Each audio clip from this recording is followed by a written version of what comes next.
오늘 본문은 이제 성만찬, 성찬이 인간이 기획한 것이 아니라 예수님께서 직접 제정하시고 또한 자신에게 전승해 주신 것이라는 것을 강조하고 있는 것입니다. 이 성만찬이 아주 거룩한 예식이죠. 그래서 이것이 인간이 만든 것이 아니라 바로 예수님께서 마지막 때 최후의 만찬에 이것을 행하라고 이렇게 말씀하신 것을 인용하고 있습니다. 내가 너에게 전한 것은 주께 받은 것이라 이렇게 얘기하고 있는 것입니다. 어제 말씀에도 살펴본 것처럼 이 주의 만찬을 행할 때 어떤 일들이 일어났습니까? 부유한 자들은 이 시간이 많아서 먼저 교회에 와서 자기들이 그냥 그 음식들을 다 먹어버렸다는 거죠. 그래서 이 가난한 자들은 먹는 음식이 없었다. 그래서 이것이 교회 안에 큰 갈등이 일어난 것입니다. 당시 이 계급과 또한 빈부 격차로 인해서 갈등이 있었는데, 또한 이 성만찬의 먹는 문제, 사람이 이제 먹는 게 사실 민감하잖아요. 우리가 음식을 할 때도 잔치집에 갔는데 잔치집에 음식이 없으면 큰 혼란이지 않습니까? 그래서 항상 교회에서 음식을 준비할 때도 항상 넉넉하게 준비하잖아요. 떡 같은 것도 마찬가지죠. 주문할 때 떡을 못 받은 사람이 생기면 안 되니까 넉넉하게 준비합니다.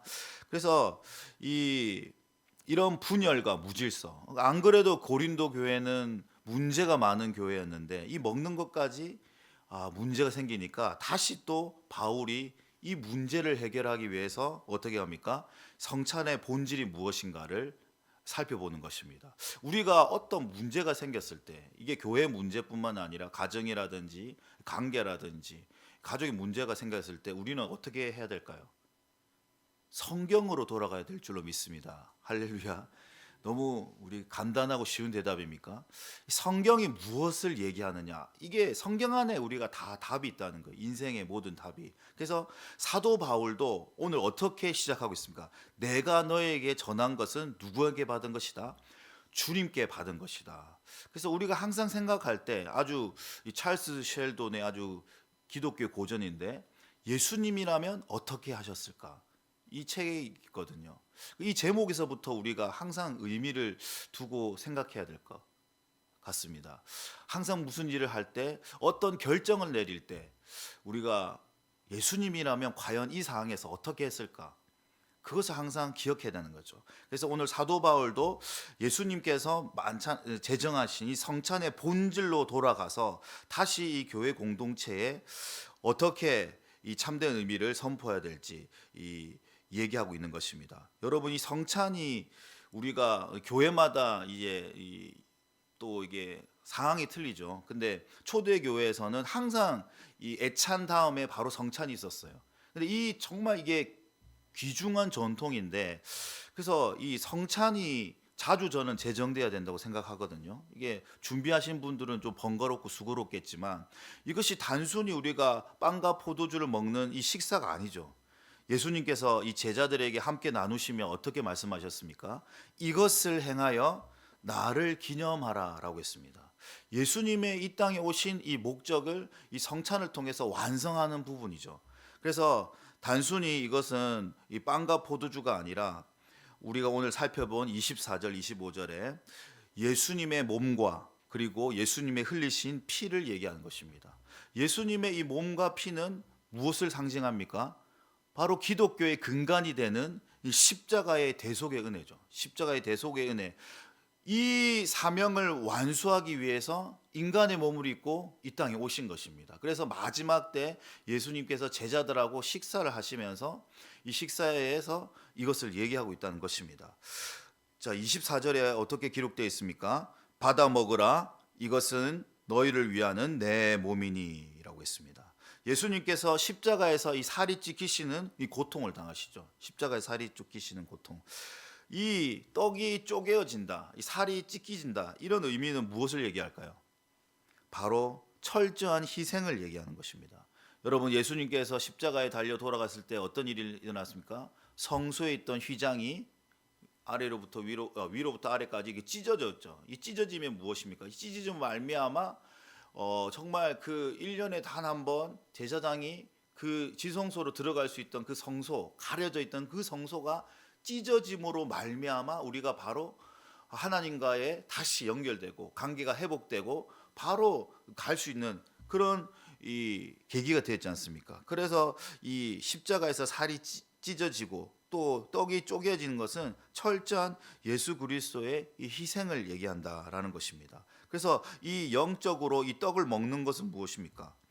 예수님께서 나를 위해 십자가에 달려 돌아가시고 또 그 예수님의 몸을 어떻게 해요? 내 삶의 중심에 모시는 거죠. 예수님의 살을 먹음으로 말미암아 예수님과 나와 하나가 되는 또 이 연합의 신비, 놀라운 이 은혜가 있는 것입니다. 그래서 단순히 이것이 그냥 행위가 아니라 다시 한 번 더 우리가 리마인드하고 메모리 기념하면서 다시 한 번 상기시킨다는 거죠.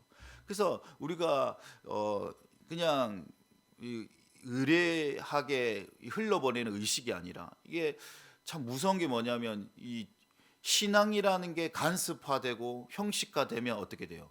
종교적이 되는 거예요. 교회도 마찬가지로 예배가 살아있고 말씀이 살아있으면 어떻게 해야 돼요?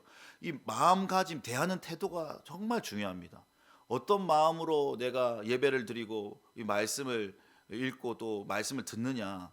마찬가지로 우리가 이 성만찬을 할 때도 그냥 또 의례적으로 하는 일이다 이렇게 생각하면 안 되는 거죠. 그 의미를 두어야 되는 거죠.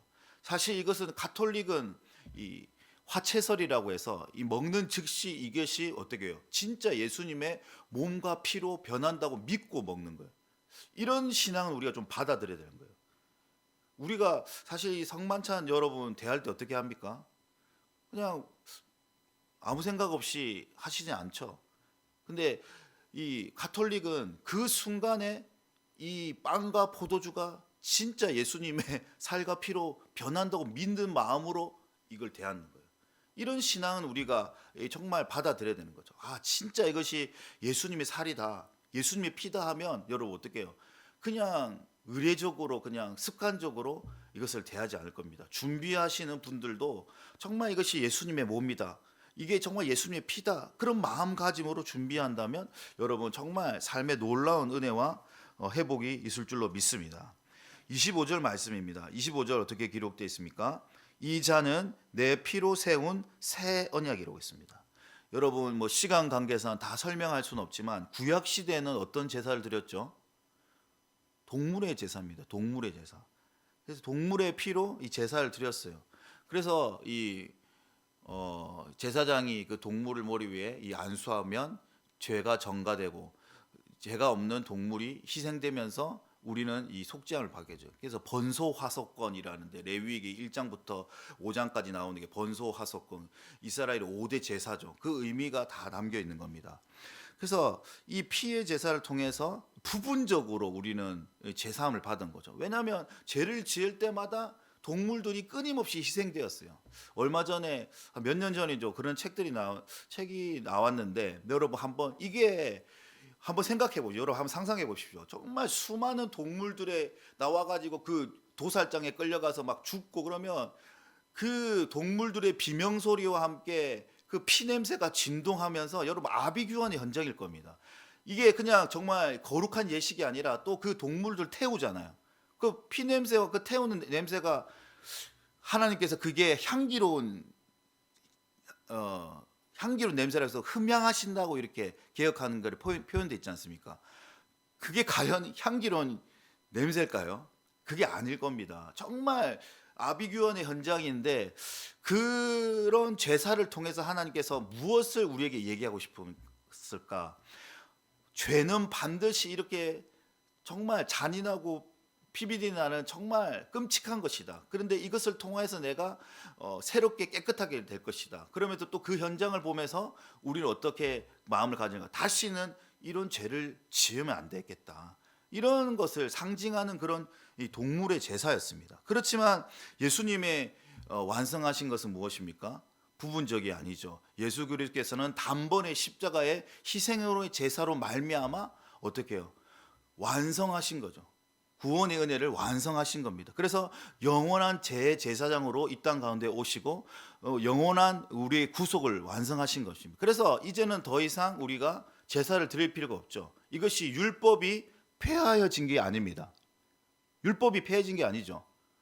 율법을 완성하신 것입니다. 할렐루야. 그래서 구약의 제사를 우리가 이제 뭐 동물을 잡거나 그렇지는 않죠. 그렇지만 예수님의 피로 말미암아 이것이 완성되었다는 것입니다. 그래서 영원한 새 언약을 세우셨던 것입니다. 그래서 이 잔을 마실 때마다 우리는 무엇을 생각할까? 우리가 정말 죄인이었는데, 죽을 수밖에 없는 죄인이었는데, 그 동물들처럼 정말 죽을 수밖에 없는 죄인이었는데, 이 잔, 이 예수 그리스도의 피로 말미암아 우리가 하나님과 영원한 화평을 누리게 되었다. 할렐루야. 우리가 끊어졌던 그 하나님과 원수 되었을 때, 죄인 되었을 때에, 연약하였을 때에 예수 그리스도의 그 십자가의 그 피로 말미암아 우리는 하나님과 화평을 이루었다. 여러분, 이것이 여러분 쉽게 간과해서는 안 되는 거예요, 여러분. 여러분, 우리 신앙이 너무 이게 간섭화되고 화석되면 이 구원의 감격, 이게 십자가의 은혜를 잊어버리게 되는 게 너무나 안타까운 현실입니다, 여러분. 교회 안에서는 항상 이 십자가가 전해야 돼요. 십자가가 증거돼야 돼요. 할렐루야. 여러분, 우리가 설교가 무엇입니까? 설교라는 것은 예수 그리스도를 증거하는 거예요. 예수 그리스도께서 말씀으로 이 시간에 여러분의 심령 가운데 걸어 들어가는 시간인 것입니다. 살아서 역사하시는 시간입니다. 그래서 이 복음적인 교회라는 것은 항상 십자가의 구속과 은혜, 예수 그리스도의 희생을 항상 강조해요. 왜냐하면 이것은 지나치지 않는 거거든요. 항상 우리가 그것을 대할 때마다 어떻게 돼요? 이 잔을 대할 때마다 우리가 항상 감사하고 감격하고 감사해야 될 줄로 믿습니다. 여러분, 그런 구원의 감격이 사라졌다면 내 신앙에 문제가 있는 거예요. 내가 십자가를 대할 때, 십자가의 사랑을 대할 때 아무런 감정이 없어요. 아무런 느낌이 없어요. 성만찬을 대할 때도 아무런 감사가 없어. 감동이 없어. 이거는 누구의 문제예요? 자신의 문제인 거예요. 내가 너무나 형식화되었구나. 내가 하나님의 그 사랑을 멀어졌구나 하면서 어떻게 해요? 자신을 살펴서 주님, 그 십자가의 사랑 하나님 다시 한 번 더 깨닫게 도와주옵소서. 다시 거기에 내가 감사할 수 있도록 주님 은혜를 베풀어. 여러분, 그렇게 기도해야 될 줄로 믿습니다.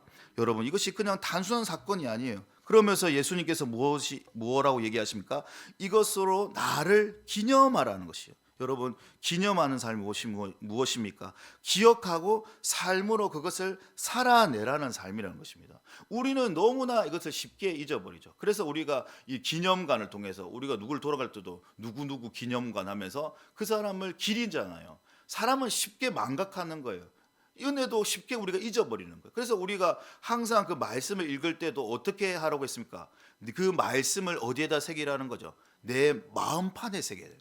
내 신비 마음에 새겨야 이것이 잊어버리지 않는 거예요. 그래서 돌에다가도 이게 말씀을 새기는 것처럼 우리 심령에다가 잊어버리지 않게 새겨야 되는 거예요. 그래서 이것을 기념하라는 것은 단순한 회상을 하는 게 아니에요. 그런 추억을 내가 예수님의 그 십자가 사건, 그런 일이 있었지 라고 그냥 지나가는 것이 아니라 추억하고 회상하는 것이 아니라 정말 능동적으로 실제적으로 내 삶 가운데 예수 그리스도를 기념하는 것이 실제적으로 나타나는 삶일 줄로 믿습니다. 그리고 그 마음으로 살아가는 거예요. 기념한다는 것은 그 십자가의 사랑과 그분의 뜻을 나의 마음 깊이 새기고 그 떡과 잔을 대할 때 정말 주님의 사랑을 깊이 깨닫고 그 사랑 안에서 실질적으로 우리가 어떻게 해야 되죠?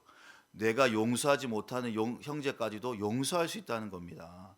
예수님께서는 이 모든 사람들을 화평을 위해서 그 죄를 해결하기 위해서 이 땅 가운데 오셨는데, 내가 섬기는 예수님께서 모든 사람의 죄를 용서하시기 위하여 오셨는데 내 마음 가운데 아직도 누구를 미워하고 원망하고 용서하지 못한다면 그것이 안 되는. 그래서 항상 그 예수님의 희생을 가지고 나도 실질적으로 그들을 용서하는 거예요. 내가 먼저 손을 내밀고 그들에게 다가가고 그렇게 화해를 이루라는 것입니다. 할렐루야.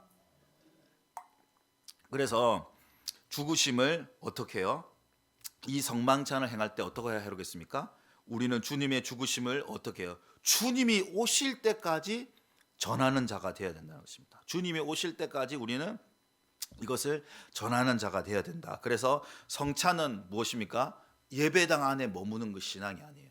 예배당 안에서는 우리가 거룩하게 예식하면서 예배 드릴 수 있지만 세상 밖에서까지 그 십자가의 복음을 증거하는 삶이 어때요? 우리의 삶의 예배로까지 이어질 수 있는 그런 저희들의 삶이 될 수 있기를 간절히 축복합니다. 그래서 그 사랑 가운데서 우리 자신을 이 시간 한번 돌아보고 정말 참된 회개와 거룩한 삶을 살아갈 수 있는 그런 결단이 있는 그런 축복이 여러분 가운데 있기를 예수님의 이름으로 축복합니다.